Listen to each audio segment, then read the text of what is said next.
देखिए, ये जो मंच है और जो आयोजनकर्ता इनके हैं, असली मोटिव है संविधान के बारे में, सामाजिक न्याय के बारे में चर्चा हो रही है। यानी लगभग पिछड़े, अति पिछड़े, दलित, महादलित, आदिवासी समाज के जो लोग हैं, जो सोसाइटी में जो back bench of the society है, जो समाज के अंतिम पैदान पे खड़ा जो परिवार है, व्यक्ति है, उसको मुख्य धारा में कैसे लाया जाए, इस बारे में जो है ये चर्चा की जा रही है।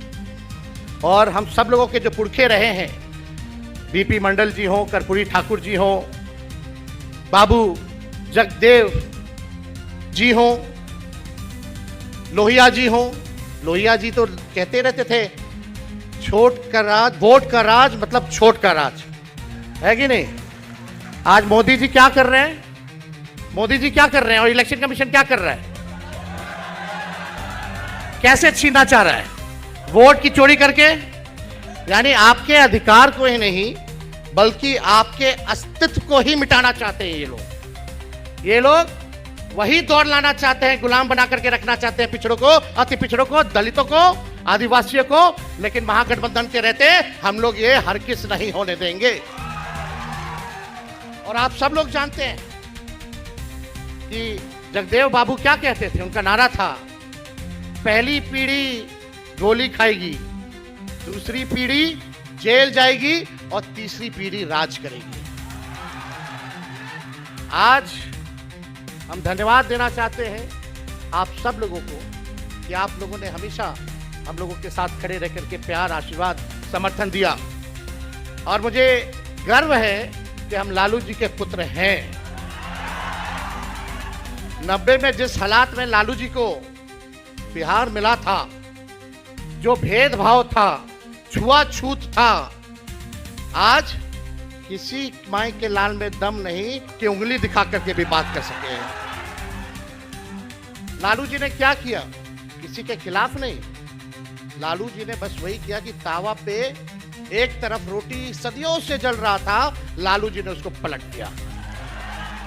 और इसके लिए लालू जी को क्या क्या नहीं सहना पड़ा, मुकदमे हुए, जेल जाना पड़ा। आदरणीय स्वर्गीय शरद यादव जी, लालू जी ने बीपी मंडल लागू करवाया। बीपी सिंह जी थे प्रधानमंत्री, उन्होंने लागू किया, आज इस दुनिया में नहीं है। लेकिन उस समय बीपी मंडल कमीशन जो है, उसकी सिफारिशें जो है लागू की गई, तो भाजपा वाला लोग कमंडल ले आया। जब भाजपा वाला कमंडल लाया तो लालू जी भी आडवाणी जी को सही जगह जेल में, बिहार में रखवाएं। तो आप लोग जान रहे, लालू जी गाली खाएं, जेल गए, लोगों ने दुष्प्रचार किया। लेकिन आज भाजपा की भी मजबूरी है कि कुछ ना कुछ भी हो जाए, लेकिन पिछड़ा ही मुख्यमंत्री बनाना पड़ रहा है। ये लालू जी की देन। तो हम तो अपने चाचा को बोलना चाहते हैं, नीतीश जी को, आज वो मुख्यमंत्री है तो वो लालू जी के संघर्षों की वजह से ही बिहार के मुख्यमंत्री। तो आप सब लोग यहाँ आए हैं, ज़्यादा कुछ हमको कहना नहीं है, लेकिन एक बात हम जरूर कहेंगे, लालू जी और हमारी पार्टी राष्ट्रीय जनता दल आज तक भाजपा के सामने नहीं झुकी है। चाहे कितने भी जुल्म ढाए गए हो, कितना भी सताया गया हो। हमारे 11 लोग हैं हमारे परिवार में, 11 से बढ़ के जो नए रिश्तेदार भी बने, जो मेरे बहन के इन-लॉज भी थे, सास ससुर भी थे, उन पे भी मुकदमा कराया गया। और जब मेरा मूछ नहीं आया था, तब बोला गया कि हम टेंडर घोटाला करते थे रेलवे में बैठ करके।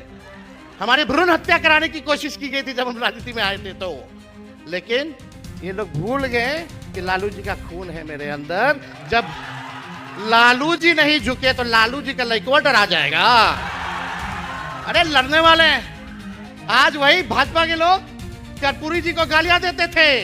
ये सामाजिक न्याय की ताकत है कि कर्पूरी जी को भी उन्हीं के हाथों भारत रत्न देना पड़ रहा है। ये है सामाजिक न्याय, बहुजनों की शक्ति। इसलिए भैया लोग एक होइए, नहीं तो आपका अस्तित्व मिटा देगा। अधिकार तो छीन ही रहा। जब संविधान नहीं रहेगा तो आप लोग, हम लोगों को कोई पूछने वाला है क्या? पूछेगा। वोट का अधिकार छीना, फिर राशन छीनेगा, फिर पेंशन छीनेगा, फिर जो संपत्ति पे हो वो छीनेगा। क्या क्या सताया जाएगा। लोकतंत्र को समाप्त करके राजतंत्र आ जाएगा। आपको क्या चाहिए? राजतंत्र चाहिए कि लोकतंत्र चाहिए? बताइए। लोकतंत्र चाहिए ना, तो इन बेईमानों को हटाना होगा। ये साजिश हो रही है, आपके वोटों को चुराया जा रहा है। और हम लोगों ने 65% जो है आरक्षण जो है बढ़ाया था, और कर्पूरी जी ने सबसे पहले आरक्षण को लागू किया था। उसके बाद लालू जी ने उस आरक्षण को बढ़ाया, फिर राबड़ी देवी जी की सरकार ने अति पिछड़ों का आरक्षण बढ़ाया। उसके बाद से अति पिछड़ों का आरक्षण 17 महीने में, जब हमारी महागठबंधन की सरकार थी, 75% किया गया, 65% और 10% EWS और बाकी पिछड़े, अति पिछड़े, दलित, आदिवासी लोगों का बढ़ाया गया। अगर सरकार बनाइएगा तो मंडल कमीशन की जो सिफारिशें हैं 4-5% लागू हुई है, उसको हम लोग सुनिश्चित करेंगे कि सारी सिफारिशों को हम लोग जो है लागू करने का काम करें। और यही नहीं, आरक्षण भी 85% हम लोग बढ़ा देंगे। आज जितनी नौकरियां तेजस्वी ने जो दिलाई, 5 लाख प्रक्रियाधीन नौकरियां जो मिल रहा है, आपको हम ये कहना चाहते हैं कि उसमें नौकरी में आरक्षण अभी लागू नहीं हो पा रहा, क्योंकि हमारी मांग थी शेड्यूल 9 में अनुसूची 9 में आरक्षण को डाला जाए, ताकि हम लोग का संविधान आरक्षण जो है सुरक्षित रहे तमिलनाडु के तर्ज पर। लेकिन भाजपा के लोगों ने नहीं किया। और हमारे चाचा देखिए क्या हालत हो गई है, किस स्थिति में आ गए हैं। इतना बार पलटी मारे कि चकड़िया गया है उनका दिमाग। अब हमको बोलने में ठीक नहीं लगता, अब उम्र भी हो गई है उनकी। हमारी पूरी संवेदना है, हमारा पूरा उनके ऊपर रिस्पेक्ट है, लेकिन चाचा तो फंस गए, हाईजैक हो गए हैं। एक हाथ मोदी जी के हाथ में डोर है, एक डोर दूसरा हाथ वाला अमित शाह के हाथ में है। जैसे जैसे करा रहा है वैसे वैसे चाचा करा रहे हैं। अरे नीतीश जी को कभी देखा था कि मोदी जी का पैर जाकर के छू रहे हैं? नीतीश कुमार वो वाले नीतीश जी नहीं रहे जो थाली खींच लिया था। अब तो जैसा जैसा डोर है भैया दिल्ली से रिमोट से चल रहे हैं। अब उनका देख लीजिएगा, अंतिम ही चुनाव होगा और उनको बिहार का मुख्यमंत्री कोई नहीं बनाने जा रहा। बेचारे फंस गए, लेकिन अब बिहार बदलाव करेगा। 20 साल पुराना खटारा सरकार लोगों ने देख लिया। अब तेज रफ्तार से तेजी से बिहार को आगे ले जाना है, और सामाजिक न्याय के साथ आर्थिक न्याय हम लोगों को करने का काम करना है। 94 लाख बिहार में परिवार है जिसका आय 6,000 से कम है। उन परिवारों के लिए हम लोग 2 लाख वाला जो है योजना लाएंगे। हर एक परिवार को 2 लाख रुपया हम लोग दिलाने का काम करेंगे, ताकि गरीबी से उभर सके, एक मौका जो है उन लोगों को जो है मिल सके। तो हम ज्यादा कुछ नहीं करेंगे। लेकिन भाजपा वाला लोग, जिसको सामाजिक न्याय का कौखा गौगा नहीं पता है, कुछ लोग वही हम लोगों को पढ़ा रहे कि सामाजिक न्याय क्या होता है। हम लोगों को पढ़ाने की जरूरत है सामाजिक न्याय। कितना लोग अपना झेलता है।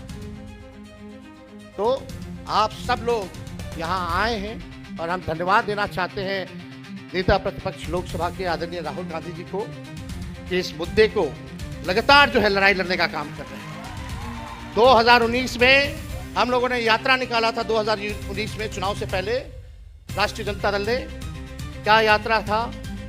संविधान बचाओ, आरक्षण बढ़ाओ। आज जरूरत उसी की है, और हम सब लोग मिलकर के इस लड़ाई को लड़ेंगे और लोगों के साथ न्याय करेंगे। मोतिहारी की जनता जिंदाबाद। जय हिंद।